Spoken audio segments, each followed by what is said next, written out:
Welcome to the Deep Dive. Today, we're going to explore a really dark but crucial part of 20th century history, the Gestapo. That's the name most people know for the Geheime Staatspolizei, the secret state police of Nazi Germany. And, well, German-occupied Europe, too. And we'll be drawing from excerpts of a pretty detailed historical document. It lays out the Gestapo's origins, its structure, how it worked, and the just immense scale of its operations. Yeah, and our mission here is to try and get beyond maybe the more sensationalized images you sometimes see. We want to really understand the nuts and bolts. Right. How did it come about? What gave it such incredible power? And what were the devastating effects of its actions? Okay, so the very beginning, it starts in Prussia, 1933. Right after the Nazis took power. Exactly. And it was Hermann Goering, who was the minister-president of Prussia at the time. He basically pulled together various existing political police agencies that were already operating there. Consolidating them. Yes, consolidating. Yeah. And the name Geheime Staatspolizei. It's quite a mouthful. It's kind of funny that Gestapo just came from a post office abbreviation, apparently. It is, isn't it? Just a practical shorthand that's stuck. But Goering's goal was very clear. He wanted to centralize control over all these political police functions. Under the Nazi Party, of course. Definitely. And make sure the people working in them were, loyal Nazis. He appointed Rudolf Diels as the first commander. But it wasn't just a Prussian thing for long, was it? Things escalated. No, not at all. Just a year later, in 1934, that's a key moment. Oversight shifted to Heinrich Himmler. Head of the SS. A much bigger, more sinister figure, arguably. Absolutely. And this was pivotal because the Gestapo went from being just a regional Prussian agency to a national one. It became part of the Sicherheitspolizei, the SIPO. The security police. So it slotted into this larger structure. A component of this national security apparatus. And then it got even more layered, I think, in 1939. Yes, another major consolidation. The SIPO, which included the Gestapo, got folded into this huge organization called the Reich Security Main Office. The RSHA. RSHA, okay. And the Gestapo became Amt through Department the Fourth inside the RSHA. And its chief then was Heinrich Müller. Müller, right. This whole process merging into the RSHA, it was all about tightening Nazi control over every aspect of security, intelligence, everything. The SIPO, with the Gestapo at its heart, worked alongside the SD, the Sicherheitsdienst. The party's own intelligence service. Exactly. Also part of the RSHA. It was a complex web, but designed for maximum state control. Okay, so we see this rapid centralization creating this powerful tool for the regime. But what could they actually do? What was their authority? Officially, their powers were already very broad. They were tasked with investigating treason, espionage, sabotage. Standard security concerns, maybe? On the surface, perhaps. But also, crucially, any actions deemed attacks against the Nazi Party or the German state itself, which could mean almost anything. Yeah, that sounds incredibly vague and open to interpretation. Yeah. But what really set them apart wasn't just the what, but the how. Right. The lack of constraints. Precisely. That's the key thing. The Gestapo essentially had carte blanche, a blank check. They operated completely outside of any judicial review, basically above the law. Above the law. There's that chilling quote from Werner Best, who was involved in their legal setup for a time. He said, "As long as the police carries out the will of the leadership, it is acting legally." That just completely shreds any idea of the rule of law. Totally. It meant legality was whatever the Nazi leadership decided it was at that moment. And this absolute power showed up in practices like Schutzhaft, protective custody. Yes, protective custody. The truly horrible euphemism. It meant they could imprison anyone indefinitely, arbitrarily, without any judge or court involved. Just gone. And what made it even more psychologically brutal, almost Kafkaesque, was that prisoners often had to sign their own arrest warrant. Sign their own? Why? It was like this forced consent to their own imprisonment. Imagine the chilling effect, the feeling of utter helplessness. Unbelievable. And then there was the Night and Fog Decree, Nacht und Nebel. Ah, yes. Issued in 1941, this took it a step further. Political prisoners taken by the Gestapo under this decree right across Germany and the occupied areas, they just vanished. Disappeared. Completely. No trace. Families weren't told anything. Where they were, if they were alive or dead, just erased. It's hard to even wrap your head around the sheer number of people who could be targeted by an organization with that kind of unchecked power.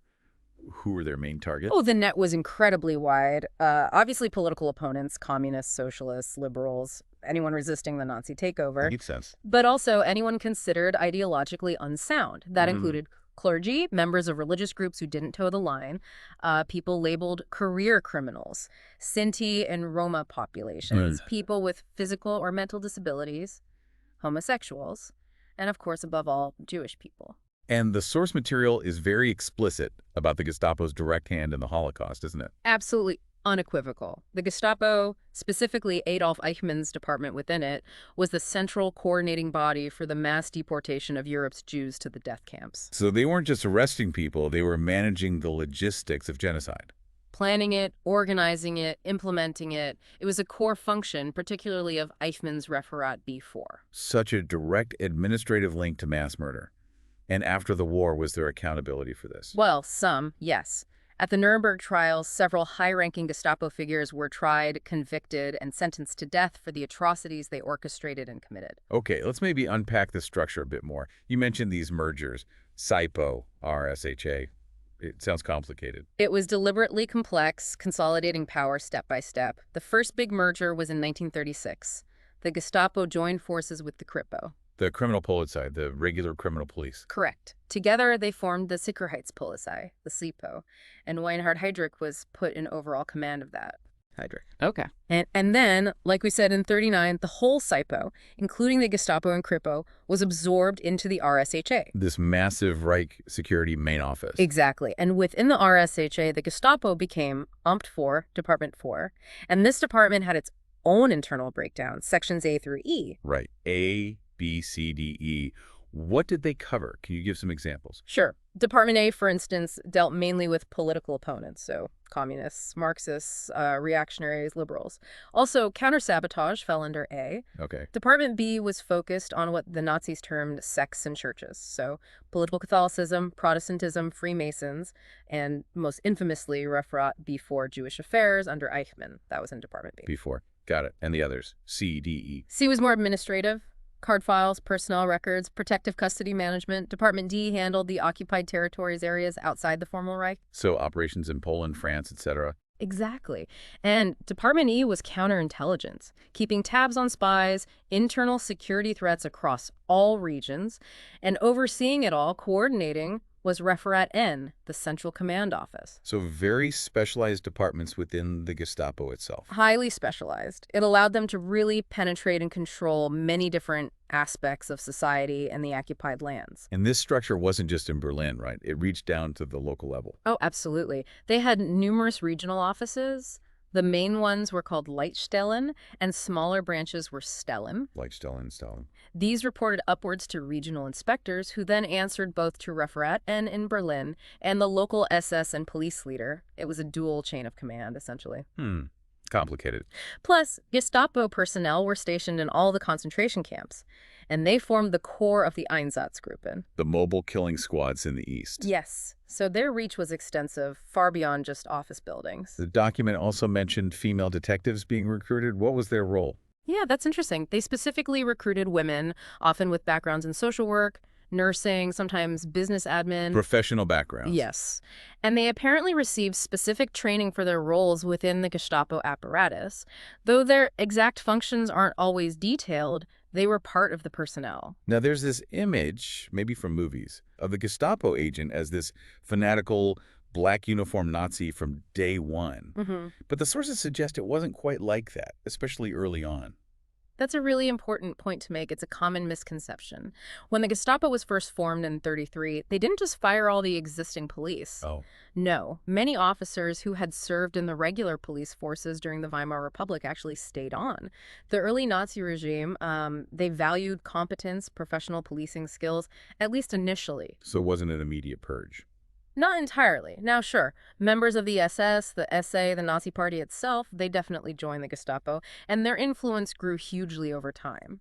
But they didn't necessarily make up the majority of the staff right at the beginning. Interesting. So a mix of career police and party loyalists, at least to start. Yeah. And the actual number of Gestapo officers, that's also surprising. It really is, because we have this idea of them being omnipresent on every street corner. But the reality, in many places, was that the Gestapo was a relatively small organization. How small are we talking? Well, the document gives examples. By 1939, cities like Stettin or Frankfurt am Main, considering their populations, had quite a small number of Gestapo officers. Okay. Dusseldorf, a major industrial area, had maybe a few hundred personnel responsible for millions of people. In a smaller city like Würzburg, maybe just over 20 officers for hundreds of thousands. 20 officers. How on earth could so few people maintain such a grip, such terror? And that leads to perhaps the most disturbing aspect highlighted in the source. Which is? Their reliance on denunciations. Ordinary German citizens informing on their neighbors, colleagues, even family members. Ah, so the public did the work for them, in a way. To a huge extent, yes. They did use undercover agents, V-men, but the vast bulk of the information they acted on, the investigations they started, came from these voluntary denunciations.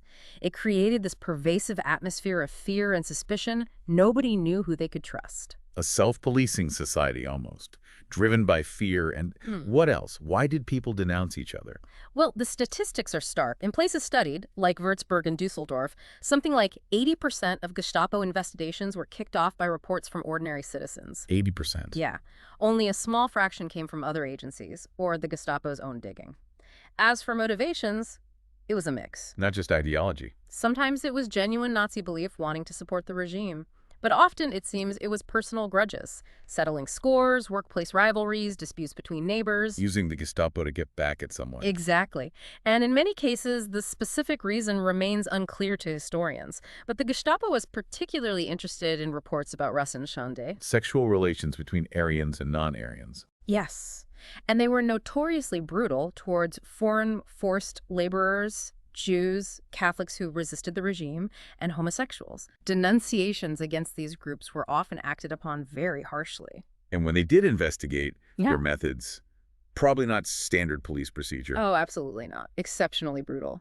Standard tools included blackmail, threats, extortion. Sleep deprivation was common. Relentless harassment. Psychological pressure. Immense pressure. And if that didn't work, torture was routine.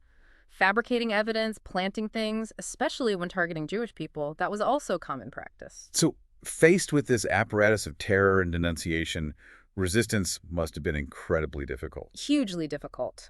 And dangerous. Remember, the Nazis moved very quickly against political opponents right from the start. Communists, socialists, they were targeted immediately, brutally. Setting an example. Precisely. It created this deep-seated fear that really hampered any large-scale organized resistance. Think about the trade unions' crush in 1933. That sent a powerful message. And religious groups, they weren't immune either. Not at all. The Gestapo kept close tabs on churches. The so-called Kirchenkampf, the church struggle, any clergy voicing dissent, questioning Nazi policies, they faced surveillance, arrest, being sent to concentration camps like Dachau. Dachau had a specific block for clergy, didn't it? It did.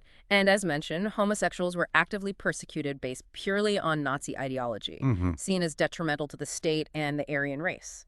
But there were sparks of resistance, like the White Rose student group. Yes, incredibly courageous groups like the White Rose distributing leaflets calling for resistance, and other youth groups like the Edelweiss Pirates, maybe less overtly political, but certainly anti-authority and anti-Nazi. What happened to them? Ultimately, the Gestapo's surveillance apparatus caught up with most of them. Arrests, brutal interrogations, and for the leaders of the White Rose, execution. It shows the immense risk involved. And beyond students, were there other conspiracies, maybe in the military? Yes, definitely. There were various underground networks, former politicians, disillusioned military officers, conservatives, socialists, people trying to plot against Hitler, maybe make contact with the Allies. Did the Gestapo know about all of them? They infiltrated and broke up many of them, groups like the Markwitz Circle, but they weren't completely omniscient. The July 20th plot in 1944, Operation Valkyrie. The attempt to assassinate Hitler. Exactly. That seems to have taken the Gestapo somewhat by surprise, at least in its execution. Though the crackdown afterwards was swift and brutal. It's also known that some within the Abwehr, German military intelligence, were actively working against the regime, feeding information to the Allies. So internal dissent, even within the state's own structures. What about counterintelligence? Were they trying to stop Allied spying? Oh, very much so. That was Department E's job, identifying and neutralizing enemy intelligence networks. They were apparently quite surprised after invading Poland in 1939 to discover just how much detailed information Polish intelligence had gathered on Germany beforehand. And in Austria, after the Anschluss, they focused heavily on resistance cells, particularly those loyal to the old Habsburg monarchy, who were trying to pass intelligence, like details of the V-1 and V-2 rocket programs, to the Allies. So their work wasn't just internal repression, but also external security, in a way. Internal and external, yes, especially as the Reich expanded. Which brings us to the occupied territories. Mhm. How did the Gestapo operate outside Germany's borders? Their role in occupied Europe was, frankly, horrific. They were a key instrument of Nazi brutality, enforcing slave labor, organizing mass deportations, systematic torture, countless executions, and centrally implementing the Holocaust across the continent. And the Einsatzgruppen were heavily involved there. Yes, the Einsatzgruppen, staffed by Gestapo, Kripo, and SS personnel, acted as mobile killing units, particularly in Eastern Europe, carrying out mass shootings and other atrocities, policing the occupied lands with extreme violence. Did they set up shop physically in these countries? Absolutely. Gestapo headquarters popped up in major cities. The Petschek Palace in Prague became infamous as a Gestapo interrogation center. And did they rely solely on German personnel? No, they often co-opted or forced local police units to assist them. In the east, they formed auxiliary police forces, the Schutzmannschaften, from Ukrainian, Belarusian, Lithuanian, and other populations. Using local collaborators. Yes. And even in Poland, the existing reserve Polish police, the Blue Police, were compelled to assist the German authorities, including the Gestapo, in various ways. What about in Western Europe? Collaboration existed there too, though perhaps structured differently. In Denmark, some Danish police and informants worked with the Gestapo. And in France, you had groups like the Carling, French auxiliaries who actively collaborated with the Gestapo, often involved in rounding up resistance members and Jews. So a network extending across Europe, often relying on local assistance, willingly or unwillingly given. Definitely. Eventually the war ended, Nazi Germany was defeated. What happened to the Gestapo then? Well, at the Nuremberg trials, the International Military Tribunal formally declared the Gestapo a criminal organization. A criminal organization. Yes, meaning membership itself, beyond specific acts, could be considered criminal. Key leaders who were captured, like Goering, who had founded it, and Ernst Kaltenbrunner, who later headed the RSHA. Right. They were tried, convicted of war crimes and crimes against humanity, and sentenced. But not Mueller, the actual chief of Amt IV, the Gestapo. Heinrich Müller. He vanished at the end of the war. Never captured, never tried. His ultimate fate is still unknown, one of the big post-war mysteries. So condemnation at Nuremberg, but some key figures escaped justice. What happened to the physical places, the buildings? Some former Gestapo headquarters, like the ELDE house in Cologne, have been turned into museums or documentation centers, preserving the memory of what happened there. Memorial sites. Yes. But there were also some, well, very disturbing post-war episodes. The case of Klaus Barbie, the Butcher of Lyon, a notorious Gestapo chief in occupied France. What about him? He was actually recruited and employed for a time after the war by U.S. counterintelligence for his supposed anti-communist expertise. It's a deeply controversial and troubling part of the immediate post-war history. Wow, that's unsettling. Finally, just a quick word on their image, the uniforms, the presentation. Yeah, the popular image often gets it wrong. They were mostly a plainclothes organization. Agents didn't usually wear uniforms on the street. They carried warrant discs, metal discs for identification, not typically photo ID cards. So not the black SS uniform everywhere. Mostly not for the average agent doing investigations. Staff at the big regional HQs, the Leitstellen, they might wear a gray SS service uniform, but usually with police insignia like shoulder boards, not pure SS regalia. Right. And Gestapo members who served in the Einsatzgruppen, they initially wore Waffen-SS field uniforms, but later often switched to Ordnungspolizei regular police uniforms and insignia. The idea of a Gestapo major strutting around in a pre-war black SS uniform is largely a Hollywood creation. Good to clarify that. Okay, so let's try to summarize this deep dive. We started with the Gestapo's birth in Prussia under Goering, saw its rapid takeover by Himmler and integration into the massive RSHA. Unchecked power, operating completely above the law. Yes, that carte blanche. Yeah. We talked about the terrifyingly wide range of victims, political opponents, religious dissenters, minorities, homosexuals, and above all, Jewish people, with the Gestapo playing a direct central role in the Holocaust. And its structure, AMP4, within the RSHA, the specialized departments, the regional offices, the presence in camps, and Einsatzgruppen. And that really striking point about its size versus its impact. Relatively small in many areas, yet wielding immense terror, largely thanks to Widespread denunciations from ordinary citizens, a society turning on itself. driven by fear, malice, or ideology. We touched on their brutal methods, blackmail, torture, disappearances under the night and fog decree. The resistance they faced, courageous but often tragically suppressed, and their operations spreading throughout occupied Europe, using local collaborators as well. And finally, its condemnation as a criminal organization at Nuremberg, though with figures like Miller escaping and the complex legacy, including memorial sites and controversies like Klaus Barbie. I think what really stands out, looking back at the sources, is how a state apparatus, even one not initially enormous in terms of manpower, can achieve such total dominance and inflict such horror. Wow. By being granted absolute power, by systematically dismantling legal and moral constraints, and crucially, by tapping into and encouraging the darker aspects of society, fear, prejudice, personal grievance, turning neighbor against neighbor through denunciation. It leaves you thinking, doesn't it? Yeah. What conditions really allow that to happen? How does a relatively small group gain such terrifying leverage over millions? It really makes you consider the dynamic between state power and individual responsibility, doesn't it? Mm-hmm. And maybe the most chilling thought is how gradually extreme injustice can seem to become normal, just part of the background noise of life for those not immediately targeted. Something profound to reflect on. Thank you for joining us for this deep dive.